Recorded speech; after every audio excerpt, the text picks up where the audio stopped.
Welcome to the Business Radio Network. Enjoy Small Biz, Big Voices with Stephanie Rising. Hi, I'm Stephanie Rising, a business coach and author in beautiful Tucson, Arizona. Being a small business owner is rewarding, but can feel lonely. Few people understand what it's like to sweat payroll, market themselves as a brand, or create revenue streams from scratch. For the next hour, join your tribe on Small Biz, Big Voices, the podcast that celebrates the stories and impact of your fellow small business owners. Today, we're going to visit with Jamie Vink, the CEO of Sierra Tucson. Our interview will conclude with a Proust lightning round, and our final segment will be Dear Coach, when I'll coach listeners through issues they've emailed in. First, it's my pleasure to introduce Sierra Tucson CEO, Jamie Vink. Since 1983, Sierra Tucson has strived to be a renowned leader in clinical excellence and compassionate care. Their goal is to help break the stigma that surrounds addiction and mental illness, as well as promote the importance of mental wellness. Recommended by doctors and therapists across the world, their renowned programs have resulted in positive changes for over 34,000 individuals and more than 90,000 family members. As only the second woman in Sierra Tucson's 36-year history to hold the facility's top leadership position, Jamie Vink was named Chief Executive Officer in December of 2017. She is recognized as a mentor to women in leadership positions both at Sierra Tucson and within the industry. Jamie was named Licensed Professional Champion at the 2018 Women of Influence Awards, sponsored by Inside Tucson Business. Jamie is consistently acknowledged as one of the top leaders in Arizona in both healthcare and behavioral health. In 2018, Jamie was elected to the board of directors of the National Association of Addiction Treatment Providers. Her recent interviews can be found on National Public Radio, U.S. News and World Report, Cosmopolitan Magazine, and Human Resources Executive Magazine. Jamie, welcome to the show, and congratulations. I heard this morning that you were just named one of Arizona's top women business leaders by Arizona Business Magazine. Thank you so much. It's a pleasure to be here. Thank you for your time. I know how busy you are, and the information you have to share with us today is so valuable. So thank you in advance. Before entering the behavioral health field, you had a successful career in human resource management with the Chrysler Corporation and OmniPoint Communications, which is T-Mobile. Coming from that background, what did you learn from those experiences that have helped to shape the leadership style that you use today? Well, that's a great question. And I would say, as I ponder that, the most important item that I learned from my days in a bargaining unit environment at Chrysler in labor relations would be collaboration, give and take, consensus building, and how to take people with seemingly oppositional views on a situation and bring them together for a shared goal, and so both people leave the table feeling as though they won. Not like that has any application to today's environment whatsoever. None whatsoever. And I'm interested in picking the brains of people who have corporate experience, because very often two things are true. One, they kind of reach a point where they get their fill of it and they're looking for a smaller, more personal environment. But on the other hand, they've learned so much from that experience. And I think that small business owners sometimes have this attitude that there isn't anything to learn from a corporate environment because they're so intent on keeping that small familial atmosphere. And, I don't want to be corporate is something that I hear a lot from people. I escaped a corporate job myself, but I learned so much from that. I don't think I would be able to do what I do today to the level that I'm able to do it had I not had that education. So, kind of speaking to the small business community, what would you kind of caution them against in terms of their limiting who they learn from and how? Well, my path took an interesting turn because I left corporate America, so to speak, and was a small business owner. I had a very successful private practice as an independently licensed clinician in Scottsdale.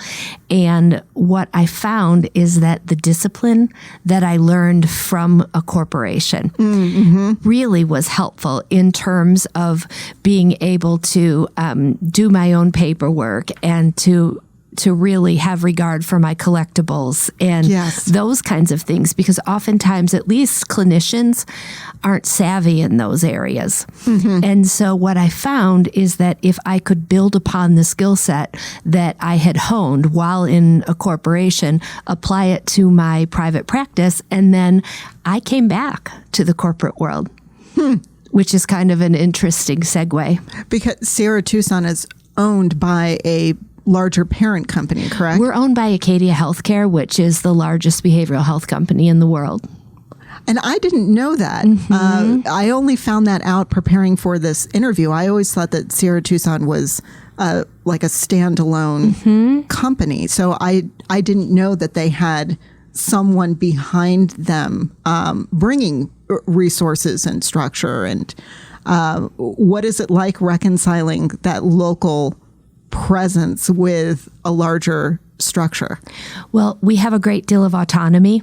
And something that Acadia does, it allows each one of us facilities, and they have over 500 facilities. Wow. But we're all able to have our own identity and remain autonomous. They have great respect that we understand our patients and we understand our market.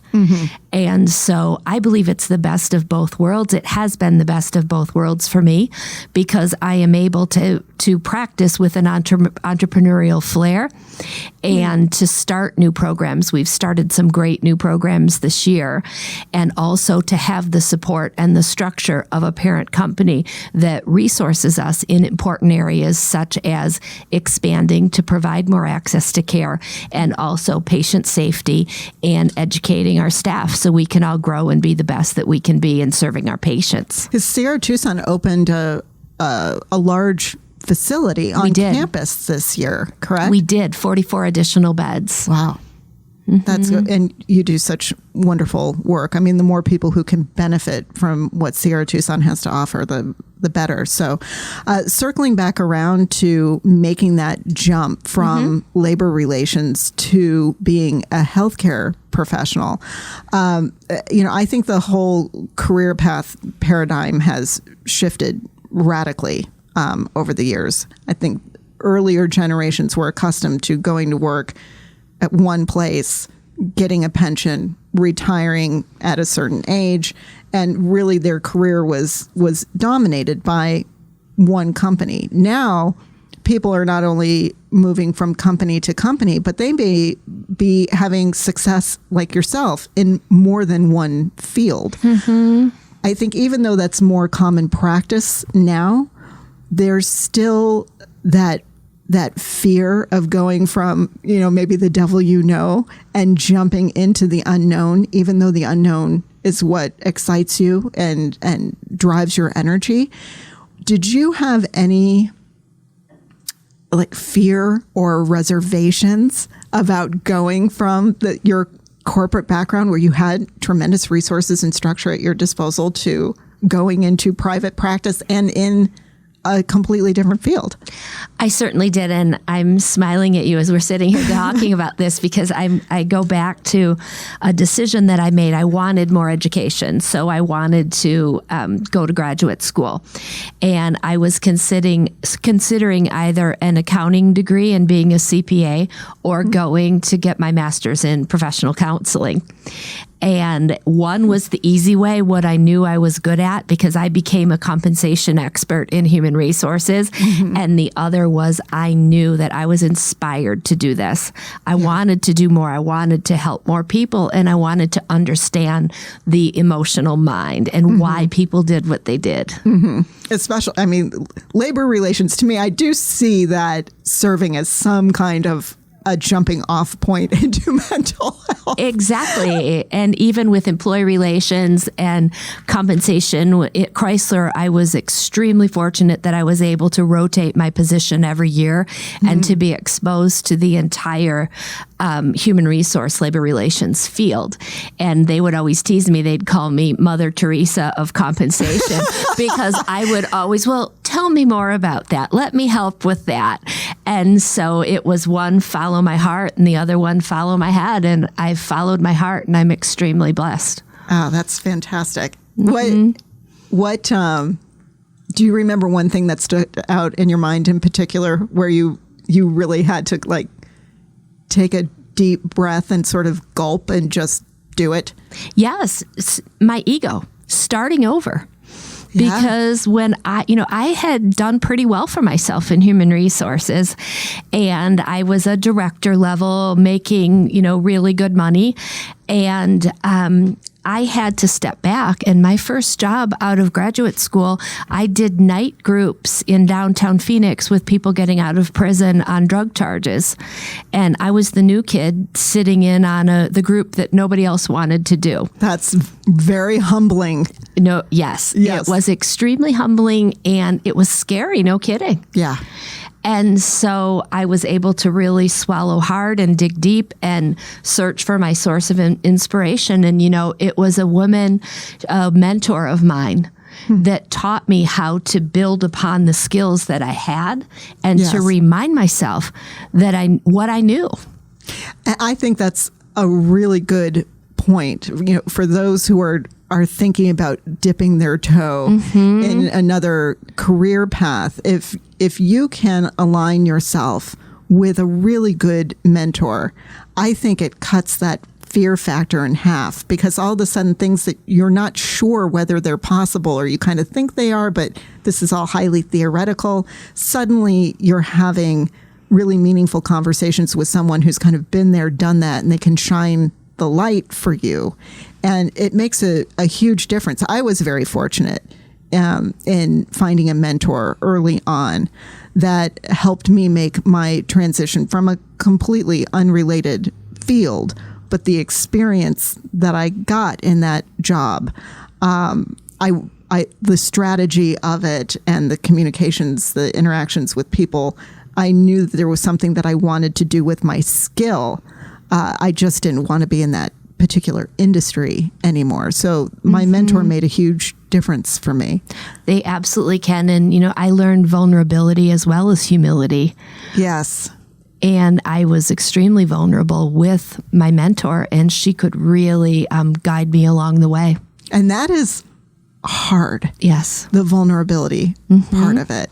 You're used to being competent. You're used to knowing your stuff. You've reached a certain level of excellence in your previous career, and now all of a sudden you're starting from scratch, and you have to say things like, I don't know what I'm doing, when you used to be the person who had all the answers. Yes. It's unnerving.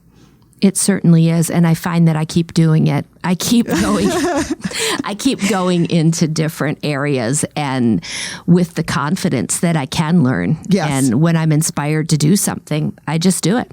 That's awesome. Well, I mean, speaking of just jumping in, and now it's your turn to kind of mentor and lead the way for other people. Last month, the treatment center executives held a national retreat in New Orleans, and you were invited to speak about breaking down organizational silos. I think anyone who's ever worked for a reasonably sized company knows what it feels like to have one department pit itself against another. What advice can you offer to business owners who are really trying to shift their company culture from that kind of tribalism to the cooperation and collaboration that you mentioned earlier? It all begins at the top. And for those of us that have been fortunate enough to have a leadership position, to be able to clearly articulate what the mission is. Because I believe all of us in the workplace want to feel as though every morning when we are on our way into work that we're working for a common goal. Yes. And clearly ours at Sierra Tucson is mental health. and to help people be restored to their lives before their depression, addiction, those kinds of things took over. So ours might be a little bit easier, but on the business side of things, if we have a shared vision and that the leader is able to verbalize, okay, here's your part, and here's the other part. Not one is more important than the other. We are all equals in the mission. Mm-hmm. And then when the mission is manifested into reality, that becomes accountability. And so we can hold one another accountable in a supportive way to get to that mission. And so I'm very, I don't use words like staff or department. Everything that I say is much more collaborate and teams. Mm-hmm. So I find that even language helps in terms of breaking down silos, because when I hear the word department, I think of a silo. Yeah. Where mine ends and yours begins, rather than, no, we're all in this together, working to move the ball in the common way. So do you feel that in order to achieve this, the mission, there has to be something about the mission that is maybe more philosophical? I mean, not to like for this to sound dismissive in any way, but like Chrysler makes cars, T-Mobile is about phones and whatnot. So if you're working for a company where you are actually producing a widget, like you said, Sierra Tucson, it's very easy to rally around a cause and something that has kind of an intrinsic feeling to it that people are going to gravitate toward. But if you are working for a company where you're producing a widget and you want people to collaborate and cooperate and rally together, do you think people need to create a mission that has some kind of philosophical aim or a less tangible aim? Yes, and I feel that it's all about attaching meaning. And I believe I could attach meaning to anything. You know, I think about Chrysler, and I know what Chrysler Corporation meant to the city of Detroit. Yes. And the people that were educating their children because they had worked there for 30 years on the assembly line. Yeah. And when the automotive companies didn't do well, it seriously impacted the city of Detroit. So that's a purpose. Mm-hmm. The viability of our hometown. The other thing is, if you look at vehicles themselves, people are very passionate about their vehicle and the history. And, you know, what we can do in terms of the environment. So, I mean, you get my point. I think if we drill down, I can find meaning in everything. With wireless communication, when I started there, it was 96. And the fact that we had these boxes that were wireless that we could talk to and get text messages. Oh my gosh, but how many lives have been changed and saved because of those devices? Very good points. And I think this is the challenge to business owners who they've never done a real mission, vision, values exercise before because they think it's too fluffy and it doesn't really mean anything. But you know, instead of saying, well, my mission is to be the best possible XYZ company in Tucson, that doesn't necessarily ring people's chimes. But like you said, if you're looking for the impact that you're making on your community, the impact that you have the ability to make for your employees and on their families' lives, it drives it a little closer to home and it makes it less theoretical and more, I think, relatable. I agree. And, you know, we all want to be part of, as human beings, we all long to be part of something, to belong to something. And so as we create our brands and enhance our brands, making it something to be a part of where people are proud. Yeah, I work there. That's another way to attach meaning to it. And it kind of along the lines of getting teams to think outside of their box, I found it really interesting that you had Sierra Tucson partner with DePaul University's School of Hospitality Leadership. When I read that in a recent interview with you, I thought that was such an inspired idea. I would never have thought of that. And then when I read it, I immediately connected the dots. And I just thought that was great. Take us through your thought process behind that decision and what you were able to achieve by making that unusual move. So in 2015, we were struggling with the resident experience. And if you think about someone coming into treatment, there's a lot of shame. There's typically been a crisis. They just didn't get up one morning and say, I'm going to go to rehab today. Yeah. A negative life event typically occurs that brings someone into treatment. So when they come in, there's shame, there's fear, a number of things that are going on. And in our staff, some of our staff is direct patient care. So, they're born to talk with people when they're in that state. Other folks, not so much. And so what we needed to do was really step back and focus on what's it like to be that person coming in. And where could we look to find who was doing it well, who was creating that beautiful experience when someone walked in the door? So we looked to the hospitality industry. And we have Maryville right across the street from us. And they provide, I believe, one of the best experiences that a guest could experience. From the moment you walk in the door, from the moment you buzz, hello, welcome. We've been waiting for you. We're glad you're here. And that makes such a difference. Exactly. And when you go, what we were trying to create was that feeling that you're very welcome, we're glad you're here, and that you want to be here. So we started to look at the hospitality industry and schools of hospitality management. And I happen to have a connection at DePaul, and through my husband is on one of their boards, and he's an alumni of DePaul. And so he connected me. And as the universe gives you exactly what you need, one of their customer service professors, his mom had been to treatment and had recently passed away. And so he was inspired to come out and spend a couple weeks of it with us and look at our experience and to make recommendations of things that we could do to really restore the dignity back to the process, and then also to train our staff on how do you treat a patient and what do you do to make someone feel welcome. What have you noticed has been the effect of this training and getting this different perspective from a completely separate industry? So what was really interesting is that what we implemented immediately was the mid-treatment survey, because what he taught us is that the most frustrating thing is you give feedback after an experience has completed. Good point. And then you don't get to learn from their feedback in real time, nor do you get to show them that you care and that you're willing to change. So many of our residents come completely demoralized, depressed, and they don't feel like anyone would listen to them.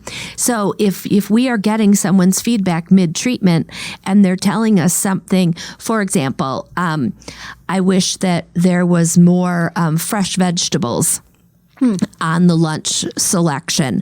And then the next day, if they see there's fresh vegetables, they feel better about their experience, but they also feel better about themselves. It's immediately validating. Because their voice matters. Exactly.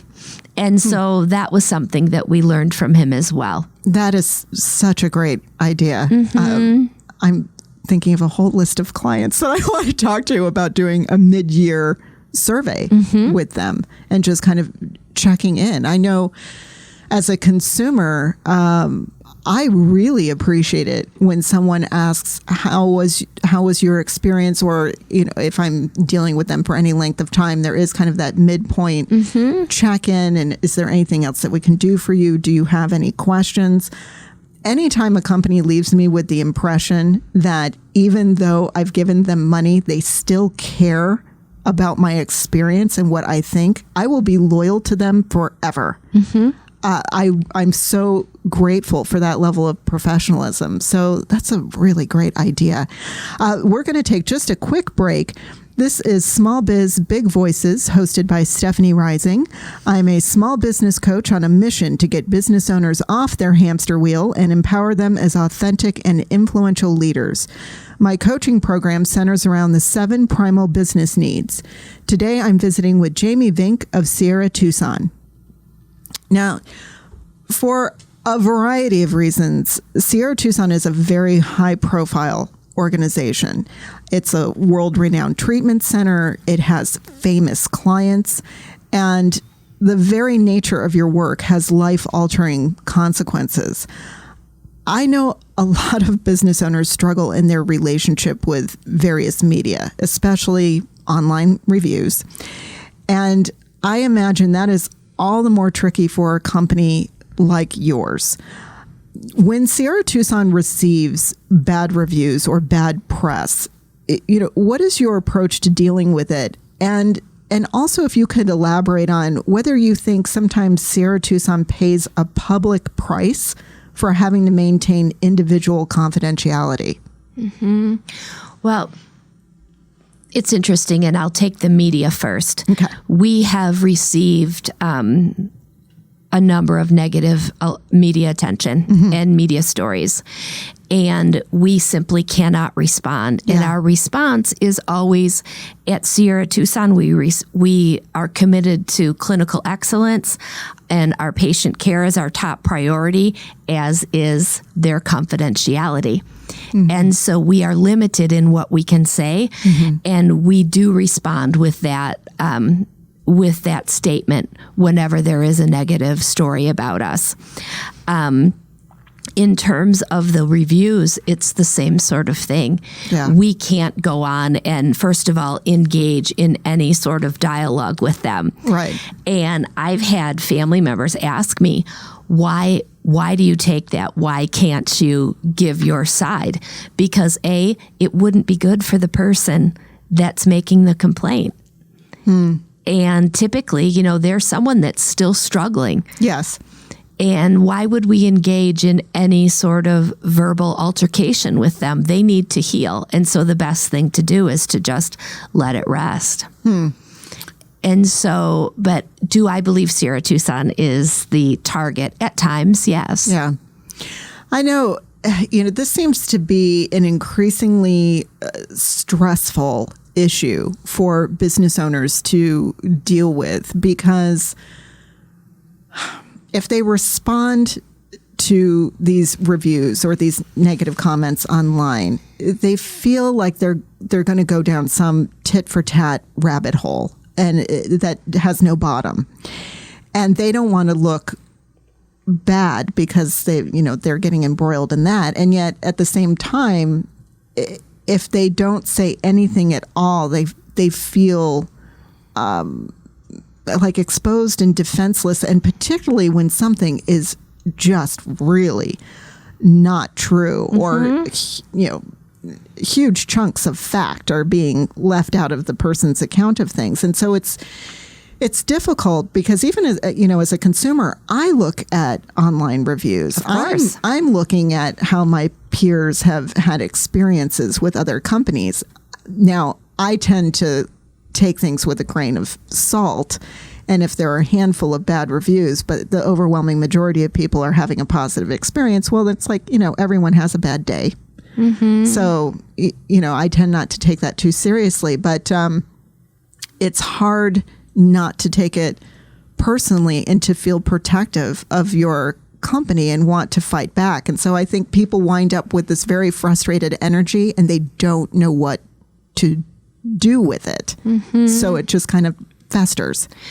That's exactly right. And what we've done is to channel and harness it, because the truth of the matter is over 100 people leave Sierra Tucson every month with a restored love of life, and they believe that they got their miracle, which is our tagline, expect a miracle. And so it's not ethical to ask them to go and leave a positive review. However, a number of us are very active out in the community, locally, nationally, and internationally, telling our story and offering clinical expertise at no cost to other clinicians out there. And that has been the way that we've decided to really confront the negative media attention. We are doing so many positive things. Yes. That if anyone still wants to talk negatively about us, okay, but I am still inspired every day to tell our story and to continue to save more lives. So kind of the advice for people, if they're feeling frustrated, they feel that it's difficult not to take it personally, to be under attack, to channel that and maybe participate more in their industry, participate more in raising the standard of excellence in their industry, and to have more of a positive community presence. I mean, it's easy to argue against silence, but you don't have to fight back against the individual. You can just participate at a higher level, I guess. That's right. And I believe it's about visibility as well. Yes. And during a time in town where we had a lot of negative press, we all got together and we agreed that weekend we were all going to be somewhere in this town, just letting people know us and to believe in who we are and the work that we do. And so I believe it's about channeling, as you said, any negativity into something positive and be inspired to be visible and to educate the public on truth. That's a smart strategy. And I really get the sense that now people have something that they can do with that energy instead of just having it eat at them. Right. Yeah. And I'm not saying it's easy. I mean, there were times earlier this year, I mean, it was hard because we kept getting slammed with untruths. Yeah. But hold your head up high. I don't know how many times I said that to people this winter. Hold your head up high and know we save lives. Let's go tell people. Yeah. No, smart strategy. I'm personally curious about our next topic. I'm interested to know what you see coming with respect to decriminalizing drug addiction. And I bring this up because I know former addicts. They're my friends. They're my clients. Thankfully, they were able to get help and they've achieved lasting sobriety. And people I know, some who have achieved that sobriety and have been my clients, these are business owners. Sure. Who are incredibly talented people. And because of their experience, they're also very empathetic. And that combination of their talent and their empathy, they're able to make a big difference in the lives of their employees and in our community. And to me, I always think, like, what a shame it would be had they not had that opportunity, if they had been treated as criminals instead of like the wonderful people that they are. So it frustrates me that change has been very slow to come on this issue, despite an enormous amount of evidence that of the economic inefficiency of incarceration, the inevitability of recidivism because people are leaving jail as addicts, which means they're not equipped to make different choices when they leave. What changes do you see coming regarding how we criminalize addiction? Well, a couple different things. I believe that decriminalization and legalization are two different things. Yes. And I believe as the population is educated and begins to advocate more for decriminalization rather than legalization, I believe then we will be able to make some positive changes. Legalization is also synonymous with commercialization. And so that's where it becomes complicated. And I don't disagree with you in terms of the decriminalization and being able to work with someone with treatment rather than incarceration. What do you think it would take to get to the point to better fund treatment options, for people? Like, do you ever see us getting to a point where instead of people going to jail, they're going to a treatment facility? Are things moving in that direction at all? Or I feel that with the opioid crisis, Yeah. as tragic as it has been, it has certainly raised awareness on addiction. 5 years ago, people were not talking about substance use disorder as they are now. And I believe that right now we know that it can happen in any home regardless. And I think 5 years ago, there was always this, not in my home, not my kid. There's even a nonprofit by that name. And so I believe that with the opioid crisis, if there has been one positive that's come out of it, is that recognition that this is a societal problem, and that we get to step up and do something about it. And it affects everyone. Absolutely. Socioeconomics, It does not discriminate. Addiction does not. It does not. That's interesting. And we still, the number one drug of choice is still alcohol, and more people die of alcohol related deaths than opioid overdoses. Yeah. And that's legal. Which also fuels my frustration. Well, and from strictly a practical point of view, I meet a lot of business owners in a lot of different industries. And some of them are looking for managers and supervisors, and others need really good laborers, just really good workers. And they're prepared to treat people well. They're prepared to pay them a good salary and good benefits. But they're kind of wondering, well, where is the labor pool? And I was shocked when I looked up that 2.3 million people are incarcerated in the U.S. And the Justice Department says that 58% of state prisoners and 63% of all sentenced inmates meet the criteria for drug dependence or abuse.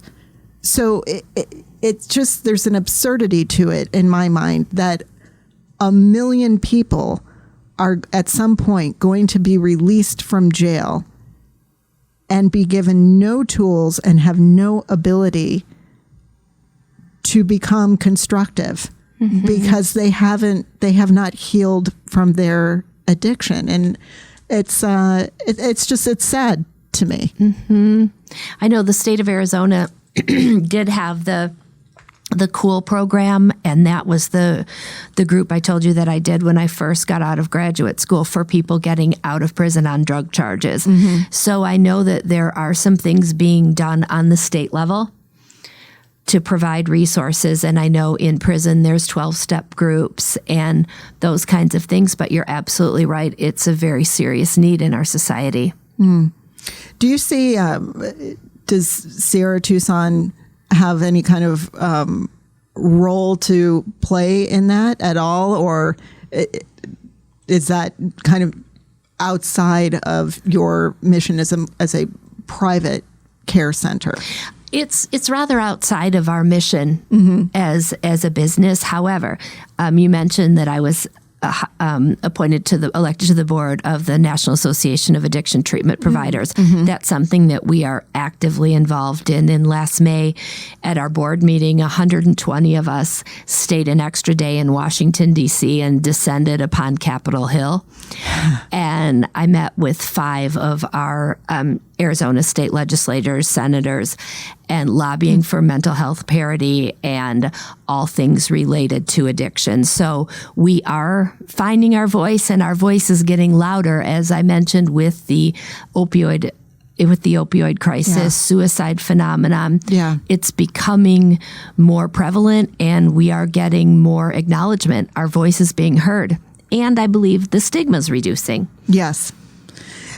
Because it affects people we know. Exactly. This is not something that's just on the fringe, and it doesn't touch our lives. Right. I think it touches a lot of people. So thank you for adding your voice to that. I really appreciate it. Oh, my pleasure. My last question for you is there seems to still be kind of like this cultural badge of honor awarded for working long hours. And that nose to the grindstone ethic has very deep roots. But there's a lot of evidence to support shifting our focus to effectiveness rather than just, hours on the job. I don't know what it is now, but years ago when I was going through my coaches training, the average American works 100,000 hours over the course of their lives. And so, of course, there's also all of the data about the impact of stress and exhaustion on our physical and mental health. As a mental health professional, what's one thing that you would really like to see the American workforce embrace, and what could business leaders do to help make that possible? So I don't know if you saw this, but the World Health Organization just recognized burnout as a psychological syndrome. Wow. And I was delighted to see that. Yes. Because if the World Health Organization is really speaking our language, then a lot of business leaders will not think it's all fluff and, just soft skill things. Right. It can be linked to lost productivity, and that's the language of a lot of business leaders. And, that's okay. But I was delighted when the World Health Organization did that, and I thought, okay, now they'll listen to us. Yes. And it's so much more complicated than it was, say, 20 years ago when we were just learning about our cell phones, is that there is the expectation now that we are always on. Yes. And I remember a day where we would walk out the door and the phone was on the desk at your office.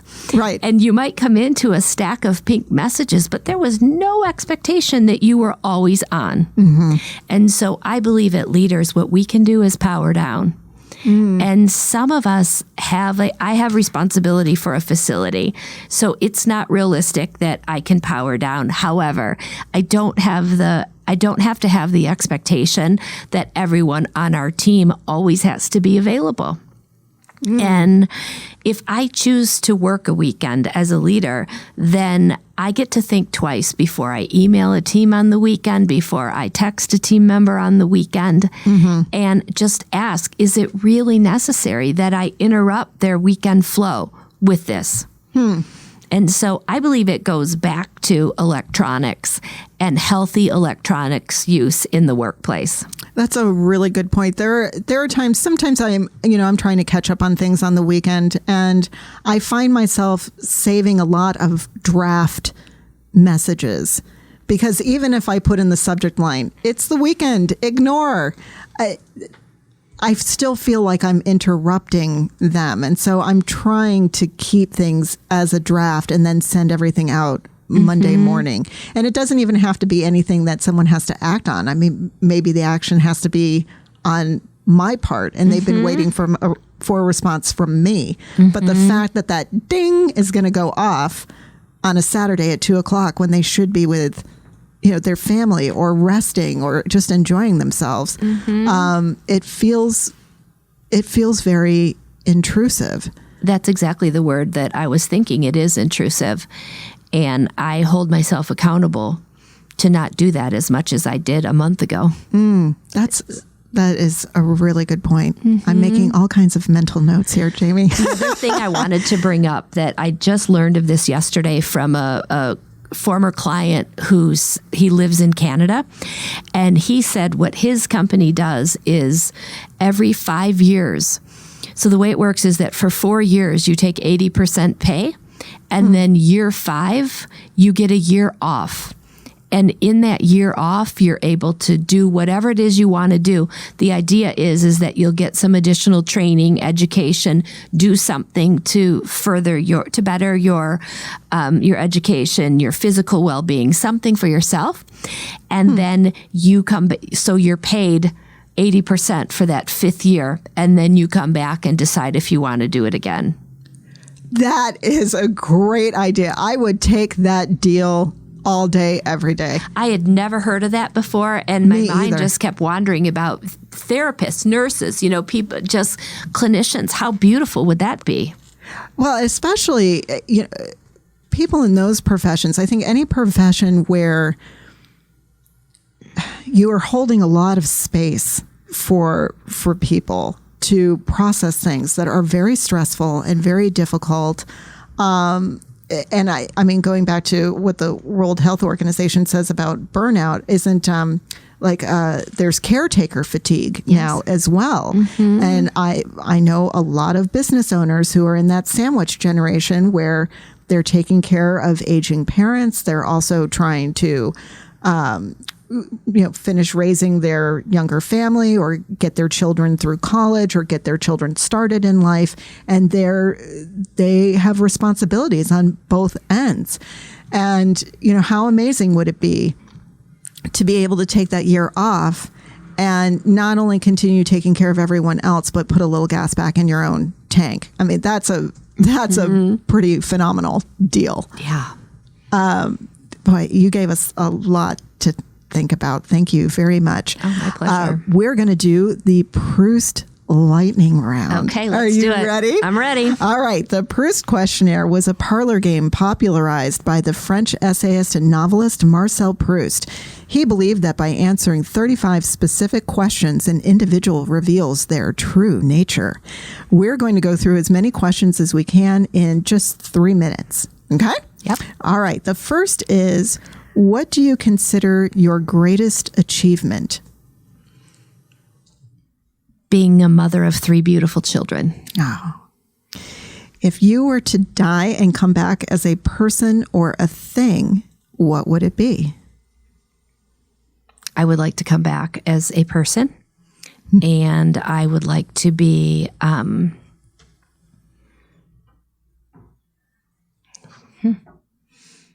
I'd like to be my husband. Why? Just because he is the most intelligent, articulate person I've ever met, and I would like to go through life with his gifts. That is such a great answer. And a first, I'll have you know. I don't mean that in the narcissistic way that it sounded. No. But as soon as I said it, I thought, that didn't sound right. No. That's a great answer. Where would you most like to live? Scottsdale, Arizona. Yeah. What is your most treasured possession? This necklace that belonged to my mom. It's very pretty. Thank you. What do you regard as the lowest depth of misery? Grief. What is your favorite occupation? Being a therapist. What is your most marked characteristic? Grit. You're a Midwesterner, sister. I don't think that's optional. What is your greatest regret? That I didn't marry my husband earlier. That's mine too. I know. We met later. Yes. I wish I had found him sooner. What are your favorite names? Joseph and Alexandra. And how would you like to die? Riding my horse Firefly. Firefly. Is he a little spirited? She's a mare. And yes, she is a bit spirited. Very cool. We're going to end our interview today with Dear Coach. Jamie, I'd love to have you chime in at the end of our last segment. Dear Coach gives our listeners the chance to have their emailed questions addressed. And today's Dear Coach is about the benefits of using behavioral analysis in your business. As a coach, I've had a lot of people reach out to me because they are struggling with their sales or with leading their team. Once I dig a little deeper into what's going on, I often find that the problem is rooted firmly in miscommunication or maybe a misunderstanding of how others around them make decisions. The good news is there's a simple bang for the buck tool that you can use to head off these problems, and it is called the DISC assessment, DISC. For well over 100 years, psychologists and social scientists have studied and classified human behavior. In the late 1920s, the psychologist and inventor William Moulton Marston found himself more fascinated by the behavior of average people than he was by abnormal psychology. Based on his research, Marston found 4 primary characteristics that motivate the behavior of typical people. He described them as dominance, inducement, submission, and compliance. For a more modern take, I refer to them as director, influencer, supporter, and contemplator. Instead of intelligence, mental health, or values, the DISC assessment measures your behavioral style. The 4 categories of scoring reflect how you respond to challenges, how you influence others, your preferred pace, and your compliance with rules and procedures.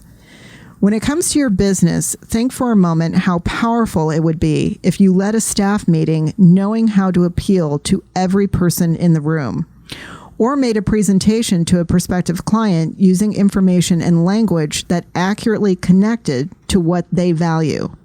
Or what if you were able to anticipate your current clients' needs, the types of service they really are looking for, and were then able to increase your retention and recurring revenue? These are very real examples of what you can achieve for your business when you know how to genuinely connect with others. We've all heard of the golden rule: treat others as you wish to be treated. The problem with that rule is it assumes everyone shares your perspective and values.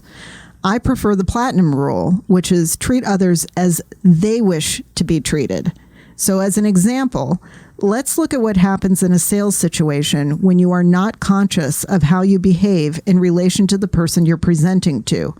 The following are 4 common scenarios I have repeatedly encountered, both as a consumer and a coach. See if any of these sound familiar. You speak quickly and bottom line everything, thinking that you're being respectful of the prospective client's time.